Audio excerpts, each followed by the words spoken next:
16 December বিজয় দিবসের মতো বিশেষ দিনে দ্বিতীয় বাংলাদেশি হিসেবে বিগ ব্যাশ খেলতে মাঠে নামলেন রিশাদ হোসেন। তবে রিশাদের অভিষেক হওয়া ম্যাচে ভক্তদের প্রশ্ন থাকতে পারে, কেন এত কম খরচে বোলিং করার পরেও রিশাদকে দেয়া হলো না চতুর্থ ওভারটি।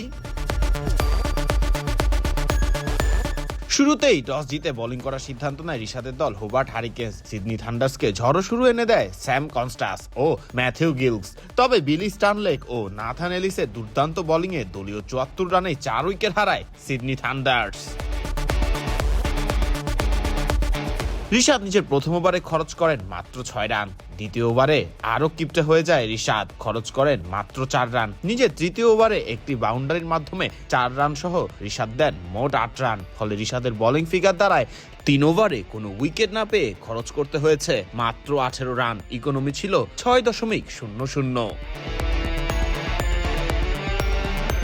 এরপর সিডনির হাল ধরে ক্যামেরন ব্যাংক্রফটের 61 রানের উপর এবং শেষ দিকে শাদাব খানের 34 রানের উপর ভর করে 180 রানের পুঁজি পায় সিডনি।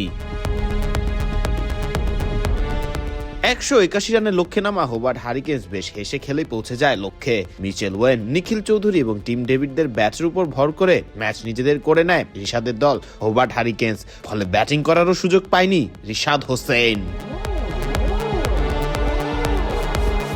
তবে ম্যাচের সবকিছু বাদ দিয়ে যেন একটি বিষয় উঠে আসে, ভক্তরা মুখিয়েছিল রিশাদকে দেখতেই। সাকিব আল হাসানের পর দ্বিতীয় কোনো বাংলাদেশি হিসেবে বিগ ব্যাশের মাঠে নামলেন যে রিশাদ হোসেন। তবে শেষ পর্যন্ত রিশাদের চতুর্থ ওভারের সুযোগ না পাওয়া নিয়ে ভক্তদের অভিমান থাকতেই পারে।